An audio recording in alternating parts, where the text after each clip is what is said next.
अब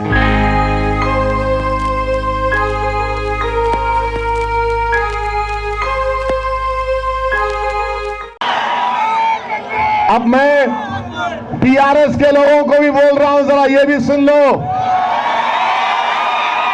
22 तारीख के दिन आप निकल के वोट डालेंगे मजलिस को। पतंग को आदिलाबाद के आसमानों पर पिलाएंगे, पतंग को आदिलाबाद के आसमानों पर पिलाएंगे। क्या आसमान पर रहेगा खाली पतंग पतंग पतंग पतंग पतंग रहेगी।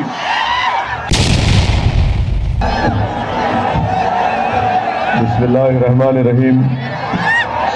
अस्सलामु अलैकुम वरहमतुल्लाहि वबरकातुहू। मेरे मजलिस रुफ़ा, बुजुर्गान मिल्लत, नौजवान साथियों, मेरे गयूर नौजवानों, आप जानते हैं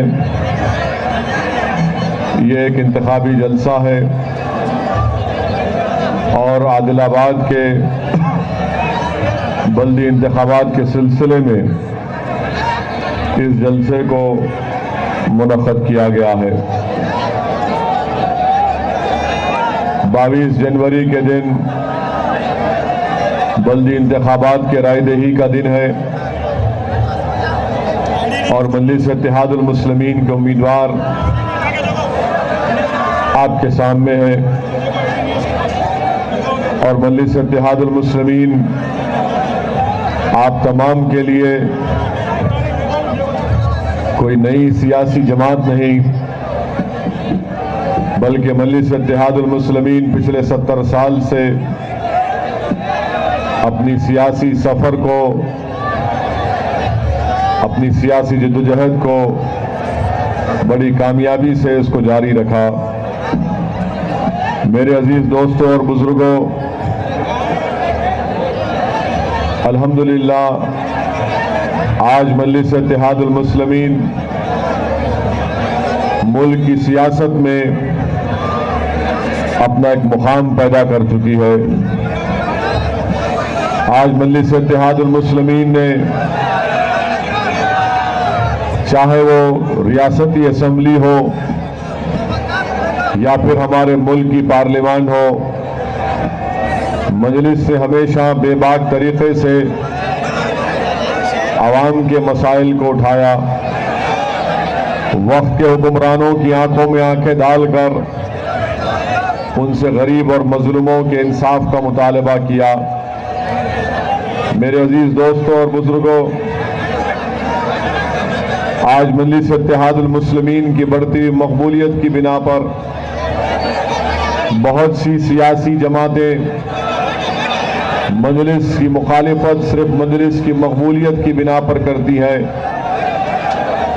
इनको हसद है मजलिस से और इसीलिए आज आप देखते हैं कि मजलिस इत्तेहादुल मुस्लिमीन पर मुखालिफीन मजलिस इल्ज़ामात लगाते हैं। मगर आज आप जानते हैं मेरे अजीज दोस्तों और बुजुर्गों, भाई जो आप जिसों को बोल रहे हैं बैठने के लिए वो खामोश हो जाए, किसी को बैठने के लिए मत बोलिए, छोड़ दीजिए, छोड़ दीजिए।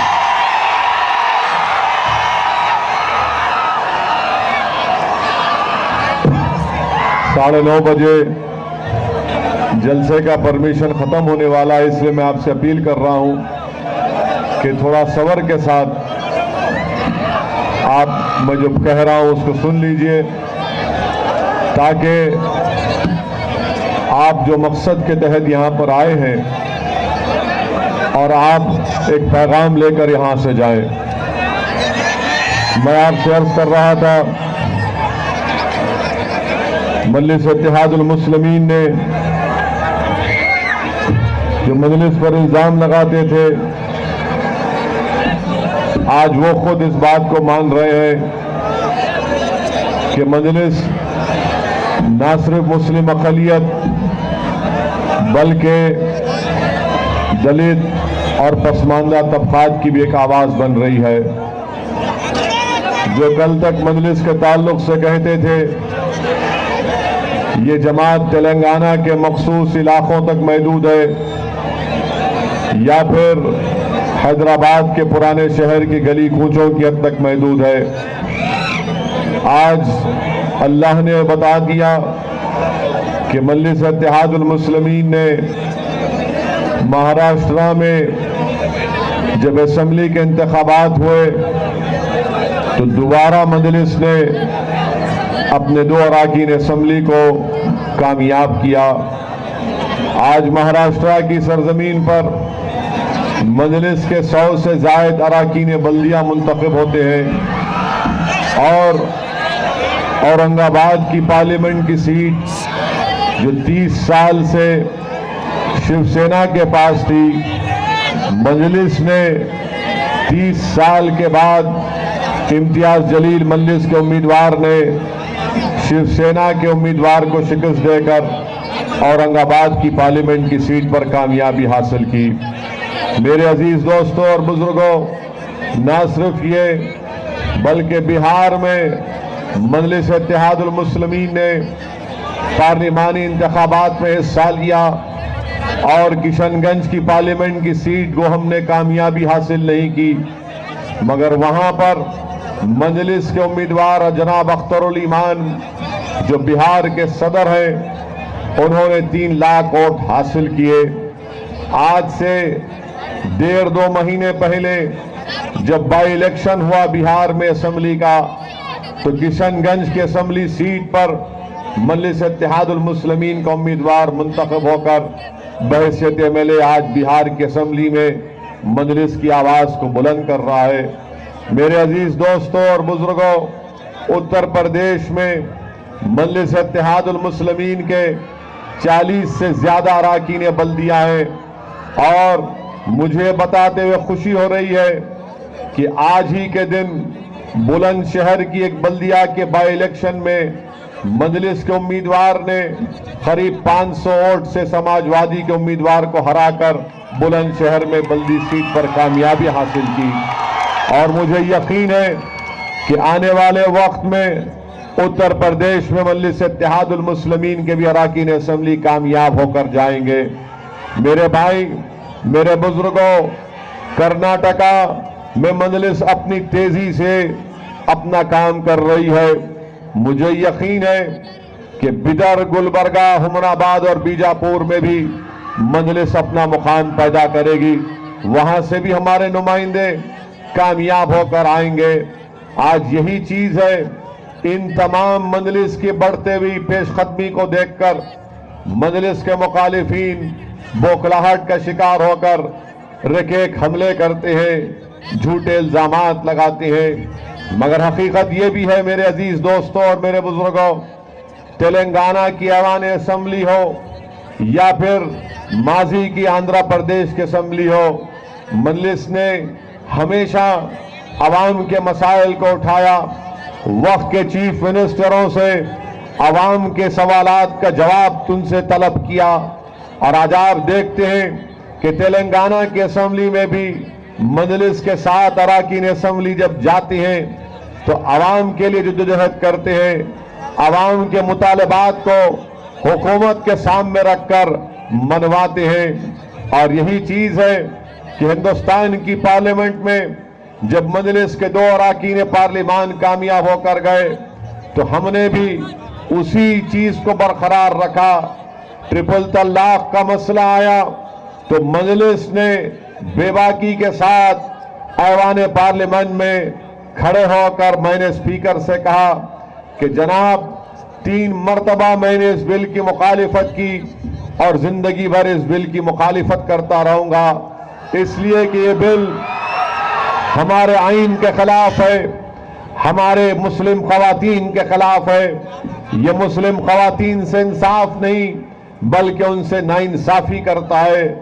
फिर आप देखते हैं कि सिटीजन अमेंडमेंट का बिल लाया गया, उस वक्त भी मजलिस इत्तेहादुल मुस्लिमीन ने दलाइल के साथ कॉन्स्टिट्यूशन और आइन का हवाला देकर हुकूमत के उन तमाम चीजों को बेनकाब किया जो हुकूमत बीजेपी की छुपा रही थी।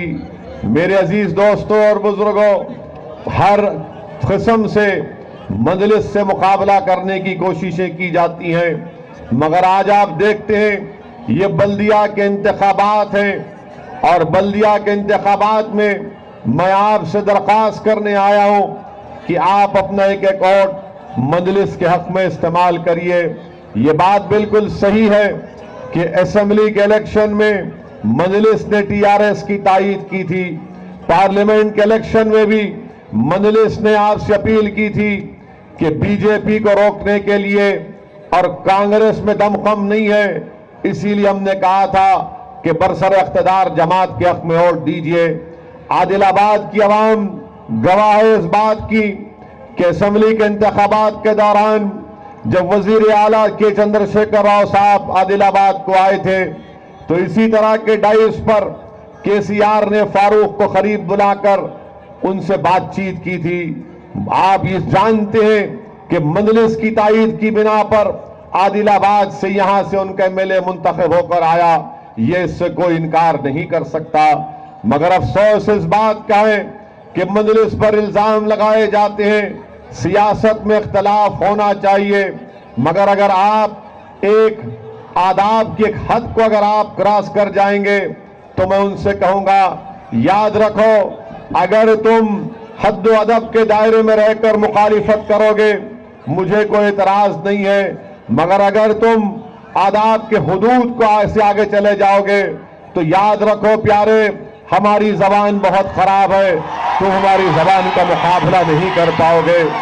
और ये जो लोग इख्तिदार की कुर्सियों पर बैठकर अपने आप को तानाशाह समझते हैं और अपनी जबान से कहते हैं कि शेरवानी आएगी, प्यारे याद रखो ये शेरवानी जो है ना, ये सबके लिए परेशानी का बाइस बनी हुई है। तेलंगाना हो या दिल्ली हो या पार्लियामेंट हो या महाराष्ट्र हो या बिहार हो, जो कोई शेरवानी देखता बोलता कि अरे ये भड़काऊ भाषण आ रहा है। आज हम पर इल्जाम लगाते हैं, मगर कभी अपने गिरेबान में झांक कर भी देख लो। इतना तो एहसान फरामोश मत बनो, इतना तो एहसान फरामोश मत बनो। मैं इससे ज्यादा और कुछ नहीं कहना चाहता हूं। मेरे अजीज दोस्तों और बुजुर्गों, पार्लियामेंट में मजलिस की कारकर्दगी आपके सामने है कि किस तरह इम्तियाज जलील ने भी अच्छे तरीके और मौसर तरीके से अवाम के मसाइल को उठाया। सिटीजन अमेंडमेंट का कानून, ट्रिपल तलाक का कानून, अनलॉफुल एक्टिविटीज प्रिवेंशन एक्ट का कानून, ऐसे आरटीआई का कानून, ये तमाम चीजें आप देख लीजिए कि दलाइल के साथ अगर बीजेपी हुकूमत का कोई मुकाबला कर रहा है पार्लियामेंट में तो वो एक ही पार्टी है जिसका नाम मजलिस इत्तेहादुल मुस्लिमीन है। और फिर अल्लाह का इतना बड़ा करम है कि हमको सिर्फ 5 या 6 मिनट मिलते हैं पार्लियामेंट में तकरीर करने के लिए। मुखालिफिन मजलिस इस बात को हजम नहीं कर पाते कि जो सियासी पार्टी के लीडर्स 20-20 मिनट आधा घंटा तकरीर करते हैं मगर मौजू पर बात नहीं करते। मजलिस का एमपी जब खड़े होता है तो 5 मिनट में पार्लियामेंट के दोनों दीवार को मिला कर रख देते हैं। ये मजलिस इत्तेहादुल मुस्लिमीन की खासियत है। मेरे अजीज दोस्तों और बुजुर्गों, आपने देखा होगा कि जब मोदी की हुकूमत ने सिटीजन अमेंडमेंट का कानून लेकर आए तो पूरे ऐवान पार्लियामेंट में मैंने इसको काला कानून कहकर वजीर दाखिला जनाब शाह के सामने इस बिल को फाड़ दिया और लोगों ने कहा तुम क्या कर रहे हो? तो मैंने कहा यह कानून काला है, यह कानून अंबेडकर के बनाए हुए संविधान के खिलाफ है, इस कानून को फाड़ना पड़ेगा। और मैंने उस बिल को फाड़ा और ये बता दिया कि इस मुल्क में बेतजाज होगा। मजलिस इत्तेहादुल मुस्लिमीन ने हमेशा ऐसे गलत कानून के खिलाफ एहतजाज किया। मेरे भाई, सिटीजन अमेंडमेंट का कानून है, क्या कानून है ये? हिंदुस्तान के वजीर आजम कहते हैं कि नहीं नहीं, ये शहरियत देता है, लेता नहीं है। वजीर आजम सच नहीं कह रहे, वजीर आजम गलत कह रहे, वजीर आजम पूरे मुल्क को झूठ बोल रहे हैं। ये कानून जो बनाया गया है ये शहरियत देता भी है और लेता भी है। मुझे गम इस बात का नहीं है कि पाकिस्तान, बांग्लादेश, अफगानिस्तान से कोई मुसलमान भारत को नहीं आएगा। मुझे गम इस बात का है मेरे भाई कि हिंदुस्तान की पार्लिमानी तारीख में 70 साल में पहली मर्तबा मजहब की बुनियाद पर एक कानून बनता है। कभी पार्लियामेंट की तारीख में, पार्लियामेंट की हिस्ट्री में मजहब के नाम पर कानून नहीं बना। पहली मर्तबा मजहब के नाम पर कानून बनता है और किसको उससे दूर रखा जाता है? मुसलमानों को, इस्लाम को उससे दूर रखा जाता है। यही तकलीफ हमको है कि मजहब के नाम पर आपने हमसे नाइंसाफी की। क्या आज मुल्क में मुसलमान और इस्लाम मजहब को मानना कोई गुनाह है? जबकि हिंदुस्तान का आईन, कॉन्स्टिट्यूशन, संविधान मुझे इजाजत देता है हर किसी को कि अपने पसंद के मजहब पर चले। हम वजीर आजम को फिर से बोल रहे हैं कि अगर पाकिस्तान, बांग्लादेश, अफगानिस्तान से हिंदू, सिख आते हैं तो आइए, मजलूम है, इंसाफ करिए, मगर मजहब के नाम पर मजलूम को मत देखिए। अगर कोई मजलूम है तो वो मजलूम है, चाहे वो मजलूम मुसलमान हो, चाहे हिंदू हो, सिख हो, ईसाई हो, बौद्ध हो, पारसी हो, या वो इंसान ही तो है ना। अगर किसी पर जुल्म होता है तो मजलूम है। मगर वजीर आजम की खासियत यह मोदी की कि वो भारत के माइनॉरिटीज की फिक्र नहीं है उनको फिक्र है तो अफगानिस्तान, पाकिस्तान, बांग्लादेश के माइनॉरिटीज की। ये बड़ी तकलीफ दे बात है। आप मुल्क के वजीर आजम हैं, आप भारत के 130 करोड़ आवाम के वजीर आजम हैं, जिसमें 17.5 करोड़ मुसलमान रहते हैं, दलित रहते हैं, आदिवासी रहते हैं, ओबीसी हमारे भाई बहन रहते हैं। मगर वजीर आजम क्या बोलते हैं? पाकिस्तान के खिलाफ एहतजाज करो। मैं क्यों करूं? मुझे क्या करना है पाकिस्तान से? मैंने कब सोचा था पाकिस्तान के बारे में? भारत की आवाम ने तो आपको वोट दिया, आप भारत के प्रधानमंत्री हैं और हमारा हक है आप पर, आपसे सवाल करने का, आपको तनकीद करने का। मगर मोदी पर तनकीद करेंगे, क्रिटिसाइज करेंगे तो बीजेपी उत्तर प्रदेश के एक मिनिस्टर कहते हैं कि अगर कोई नरेंद्र मोदी के खिलाफ बोलेगा तो हम उसको दफना देंगे। मैं आदिलाबाद की सरजमीन से उत्तर प्रदेश के मिनिस्टर को बताना चाहता हूं कि अल्लाह मुझे जब तक जिंदा रखेगा मैं मोदी के खिलाफ बोलता रहूंगा। कहां दफनाना चाह रहे बोलो, मैं आता हूं। कितनों को दफनाएंगे आप? कितनों को दफनाएंगे आप? 17.5 करोड़ मुसलमान हैं। भाई आप नारे मार तो रुक जाता हूं, नारे मार लो फिर आप। सुनिए मेरी बात को। 17.5 करोड़ मुसलमान हैं, आदिवासी हैं, दलित हैं, हिंदू भाई हैं। आज भी इस मुल्क में एक बहुत बड़ी तादाद नरेंद्र मोदी के खिलाफ है और रहेगी। अगर आप सबको दफनाने का प्रोग्राम है तो याद रखो मिनिस्टर साहब, जमीन बस नहीं होगी, जमीन बस नहीं होगी। आपको चांद पे ले जाके हमको छोड़ना पड़ेगा। फिर इतना गुरूर। और बंगाल का एक मिनिस्टर, इनका बीजेपी का सदर कहता है कि हमने कुत्तों की तरह गोली मारी इन लोगों को। आप सोचिए कितना गुरूर बीजेपी में है कि कुत्तों की तरह गोली मारे। और क्या हुआ था सुनो आप। उत्तर प्रदेश में CAA के खिलाफ एहतजाज हुआ, 20 दिसंबर को उसमें से बाज लोग तशद्दुद किए, गलत हुआ। उसी रात उत्तर प्रदेश के चीफ मिनिस्टर ने मीडिया से बात करते हुए कहा कि मैं इसका बदला लूंगा। आप रियासत के चीफ मिनिस्टर हैं, आप बाबा साहेब अंबेडकर के बनाए हुए संविधान पर ओत लिए, आपको चाहिए था कि आप इंसाफ की बात करते, मगर चीफ मिनिस्टर योगी ने कहा कि मैं इसका बदला लूंगा। और 24 घंटे नहीं होते 28 मुसलमानों को गोली मारकर मार दिया जाता है। 28 बच्चे। एक बिजनौर का एक बच्चा है जिसका नाम मोहम्मद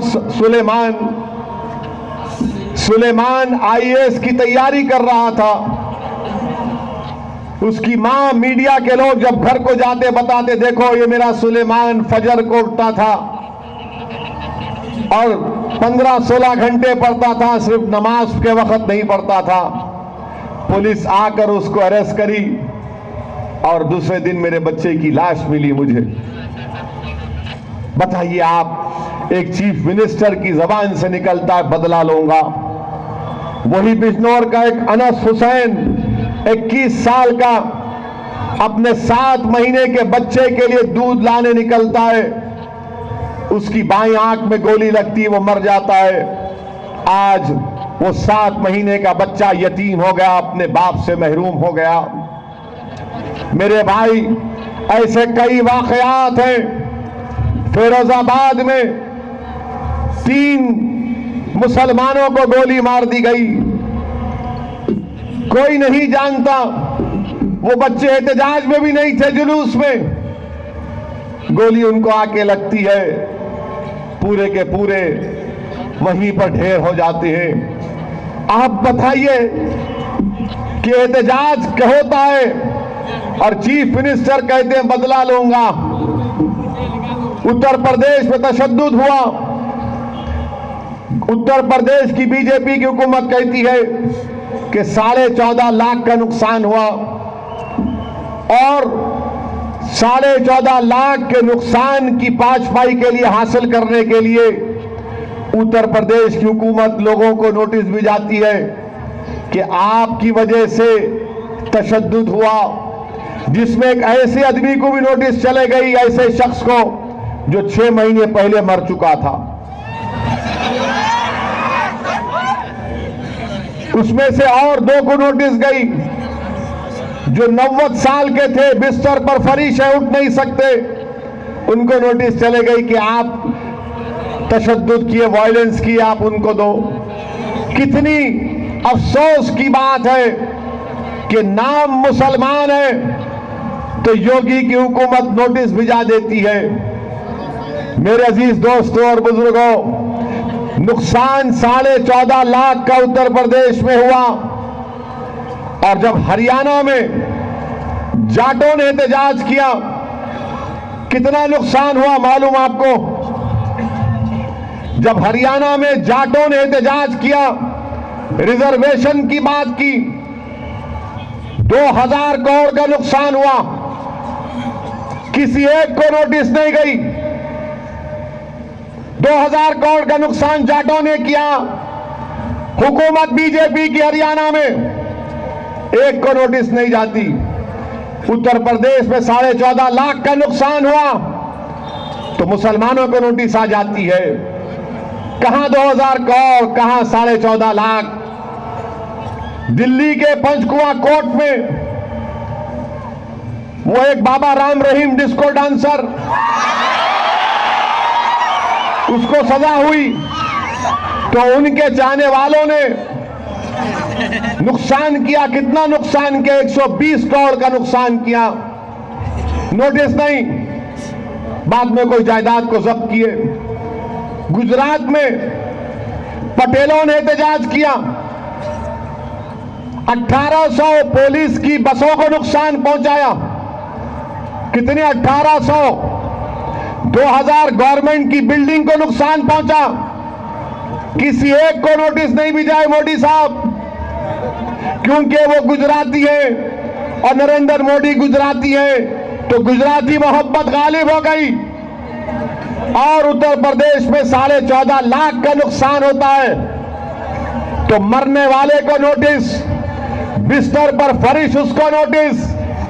और आपको मालूम कितने लोग जेल में उत्तर प्रदेश में, करीब 1000 के करीब बच्चे जेलों में उत्तर प्रदेश के। आज 2 हफ्ते के बाद, 3 हफ्ते के बाद मालूम हो रहा है कि गिरफ्तारी के बाद उन बच्चों को जब बेल की हियरिंग आती है तो पुलिस के पास उनके बारे में कोई प्रूफ नहीं, कोई सबूत नहीं। एक के बाद एक पूरे मुकदमे गिरते जा रहे हैं, मगर उन बच्चों को मारा गया। मेरे भाई, एक अंबेडकर नामी एक स्कॉलर है, डीफिल पढ़ा हुआ है। रुकिए रुकिए भाई, सुन लीजिए जरा, सुन लीजिए। अंबेडकर नाम है, वो एहतजाज में शामिल होते हैं। उनको पुलिस लखनऊ की पकड़ती है, उनसे नाम पूछती है तो कहते मेरा नाम अंबेडकर है। एक घूसा उसको पेट में मारते हैं अंबेडकर को। फिर इंस्पेक्टर आता है, आके बोलता तेरा नाम अंबेडकर है, तू मुसलमानों के साथ क्या करा? फिर पीटते उसको, रात भर उसको मारे। बताइए आप, एक हमारा हिंदू भाई है, एहतजाज में शामिल है, लखनऊ में पकड़ते हैं पुलिस वाले, खूब मारते हैं उसको कि तेरा नाम, तू हिंदू है, मुसलमानों के साथ क्या कर रहा है? और पुलिस का आलादार उससे कहता है कि तेरी बीवी को और तेरी बेटी को धंधे पे लगा देंगे। बताइए आप, उसकी बेटी 2 साल की है। ये रवैया उत्तर प्रदेश की पुलिस मुजफ्फरनगर में घरों में घुसकर, जिस घरों में शादी का सामान है, तोड़ देती है, फ्रिज को तोड़ती है। एक मदरसा है शिया आलिम का, वो मदरसे में घुसकर बच्चों को मारती है।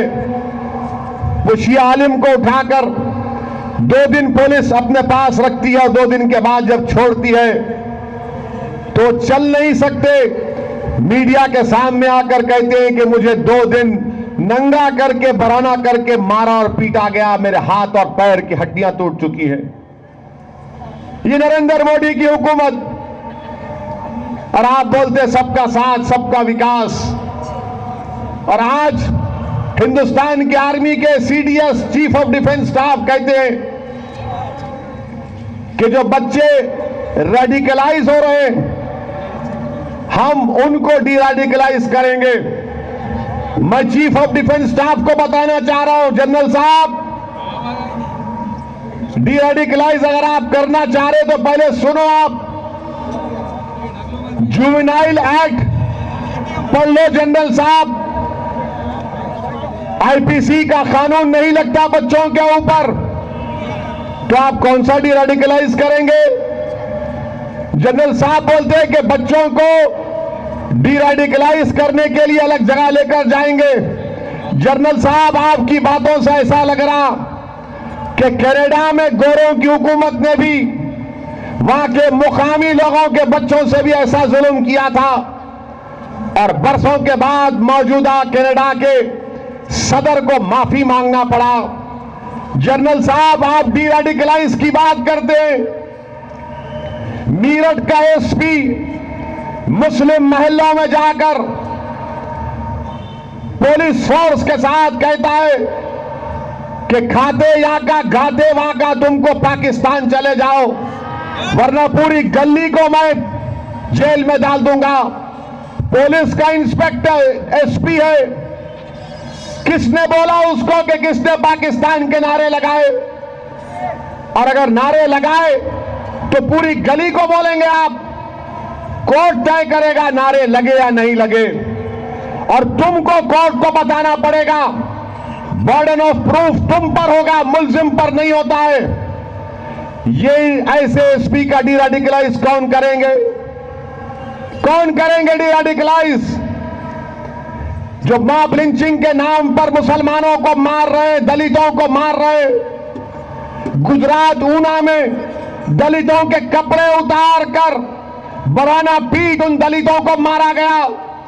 आज उन्हीं में से एक हमारा दलित भाई सदर जमहूरिया को, प्रेसिडेंट ऑफ इंडिया को खत लिखकर कहता है कि मुझे को ऐसे कंट्री को डिपोर्ट कर दो जहां पर मुझे इस तरह का जुल्म नहीं होगा। मारने वालों को कौन डीरेडिकलाइज करेगा जनरल साहब? इखलाक को मारने वालों को डीरेडिकलाइज कौन करेगा? पीलू खान को जयपुर की रोड पर मारा गया, उन मारने वालों को डीरेडिकलाइज कौन करेगा?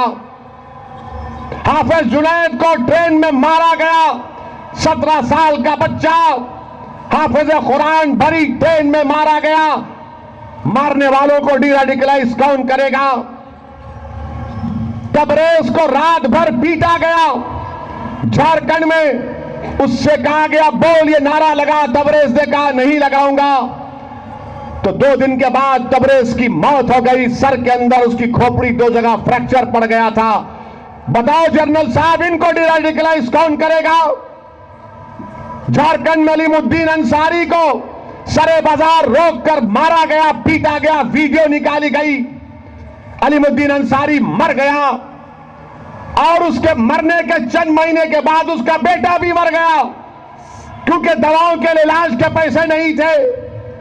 अलीमुद्दीन अंसारी के कातिल हाई कोर्ट से बेल लेकर निकले तो मोदी का कैबिनेट का मिनिस्टर उन कातिलों को फूल का हार पहनाता है। बोलो जनरल साहब, वो मिनिस्टर को कौन डीरेडिकलाइज करेगा? राजस्थान में रकीबुल हसन को जिंदा जला दिया गया, वीडियो निकाला गया, कौन डीरेडिकलाइज करेगा? आज डीरेडिकलाइज आसाम में 5 लाख हिंदुओं का नाम नहीं आया, बंगाली हिंदुओं का 5 लाख मुसलमानों का नाम नहीं आया। तो 5 लाख बंगाली हिंदू को सिटीजन अमेंडमेंट एक्ट के तहत सिटीजनशिप देंगे और 5 लाख मुसलमानों को नहीं देंगे। इससे रेडिकलाइजेशन नहीं होगा जनरल साहब।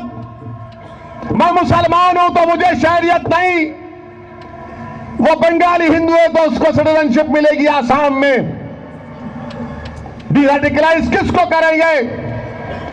आसाम की पहली चीफ मिनिस्टर मोहतरमा तैमूरा, उनका नाम नहीं आया। डीरेडिकलाइज किसको करेंगे? फखरुद्दीन अली अहमद, साबिका प्रेसिडेंट ऑफ इंडिया, उनके खानदान के लोगों का नाम नहीं आया। नाम नहीं डालने वालों को डीरेडिकलाइज कौन करेगा? बताओ किसको करेंगे? आज मुल्क में गाय की मुसलमानों के जान से ज्यादा अहमियत हो चुकी है। आज मुल्क में अक़लियतों और दलितों के खिलाफ इतना जहर भर दिया गया है, इसको डीरेडिकलाइज कौन करेगा?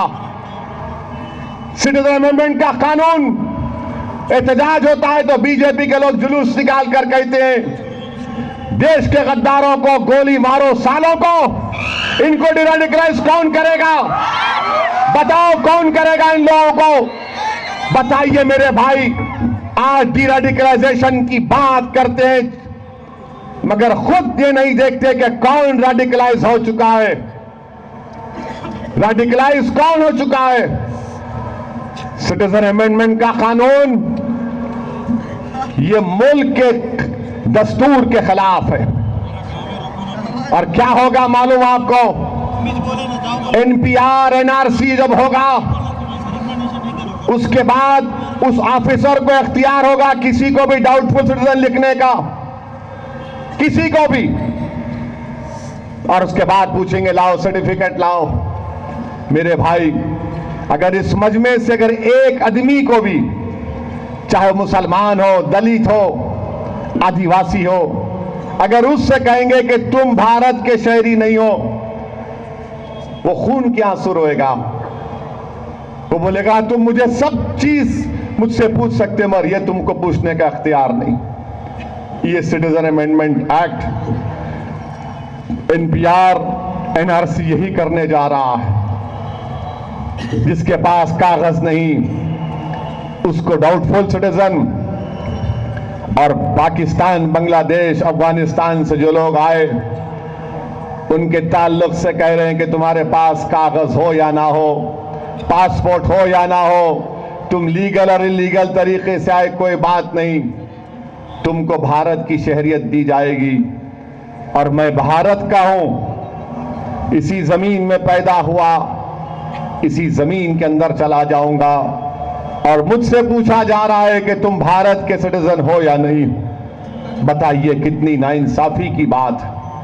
इसीलिए तो हमने चीफ मिनिस्टर केसीआर से जाकर कहा कि चीफ मिनिस्टर साहब, एनपीआर पर रोक लगाइए आप। एनपीआर तेलंगाना के गरीबों के खिलाफ है। एनपीआर में जाके पूछेंगे आपसे, पासपोर्ट दिखाओ, आधार दिखाओ, ड्राइविंग लाइसेंस दिखाओ, वोटर आईडी कार्ड दिखाओ, और इसके बाद कोई भी लिख देगा डाउटफुल सिटीजन। पासपोर्ट, उसके बाद बर्थ सर्टिफिकेट। खुद मोदी की हुकूमत कहती है 2015 का नेशनल फैमिली हेल्थ सर्वे कि 28% भारत के लोगों के पास बर्थ सर्टिफिकेट नहीं है, जिसमें से 40% मुसलमान हैं, 40% दलित हैं, 44% आदिवासी हमारे भाई बहन हैं। अगर आज आप ये सुनकर कल जाएंगे बल्दिया को आदिलाबाद की कि मेरा बर्थ सर्टिफिकेट बना दे, नहीं बनेगा, क्योंकि पैदाइश के 1 साल के अंदर बर्थ सर्टिफिकेट बनाना पड़ता। अब बनाना है तो कलेक्टर के पास कार्रवाई जाएगी, जुर्माना देना पड़ेगा। बताइए आप, ये गरीबों पे जुल्म नहीं है तो क्या है? मेरे अजीज दोस्तों और बुजुर्गों, फिर बीजेपी वाले पूछते हैं, फिर ये जो लोग इलीगल भारत में हैं उनका क्या करना? हम बोलते हैं निकालो उनको, कौन रोक रहा आपको? आपको मालूम 5 साल से बीजेपी की हुकूमत है, कितने लोगों को बाहर डिपोर्ट करे, भारत से कितने लोगों को ले जाकर छोड़े बाहर, मालूम आपको? 5.5 साल में कितने लोगों को बांग्लादेशी, पाकिस्तानी, नेपाली या जितने पड़ोस के ममालिक है उनको भिजाए, मालूम आपको कितने? जवाब दो, मालूम आपको? तो जवाब सुनो, खाली 5। 5.5 साल में 56 इंच का सीना रखने वाले वजीर आजम ने खाली 5 चूहों को, दीमक को तलाश किया 5.5 साल में। और आप बोल रहे, अमित शाह बोलते कि दीमक है, दीमक को निकाल देंगे। तो फिर 5 लाख आसाम के हिंदुओं को सिटीजनशिप जब मिलती है तो मुसलमानों को क्यों नहीं? इसलिए कि सिटीजन अमेंडमेंट एक्ट सिर्फ गैर मुस्लिम को सिटीजनशिप देता है। मेरे भाई, मैं आपसे एक सवाल कर रहा हूं, क्या आप चाहते हैं कि तेलंगाना में एनपीआर पर स्टे लगे? क्या आप चाहते हैं कि केसीआर एनपीआर पर स्टे लगाए? जरा जोर से बोलो प्यारे, इतना बड़ा मजमा है, कम से कम महबूब घाट तक तो आवाज जाना चाहिए। क्या एनपीआर पर स्टे लगना चाहिए? क्या एनपीआर पर स्टे लगना चाहिए? ये मजा आया। अब मैं टीआरएस के लोगों को भी बोल रहा हूं, जरा ये भी सुन लो। 22 तारीख के दिन आप निकल के वोट डालेंगे मंजलिस को, पतंग को आदिलाबाद के आसमानों पर पिलाएंगे, पतंग को आदिलाबाद के आसमानों पर पिलाएंगे। क्या आसमान पर रहेगा? खाली पतंग पतंग पतंग पतंग पतंग रहेगी। और बता दो इन लोगों को कि हम भारत को बचाने की लड़ाई लड़ रहे हैं। क्या आप सिटीजन अमेंडमेंट एक्ट के खिलाफ हैं? क्या आप भारत को बचाएंगे? क्या आप सेकुलरिज्म को बचाएंगे? क्या आप अंबेडकर के संविधान को बचाएंगे? क्या आप नेहरू गांधी के ख्वाबों को पूरा करेंगे? क्या आप तेलंगाना को सेकुलर रखेंगे? क्या आप तेलंगाना को सेकुलर रखेंगे? क्या आप मंजलिस को वोट देंगे?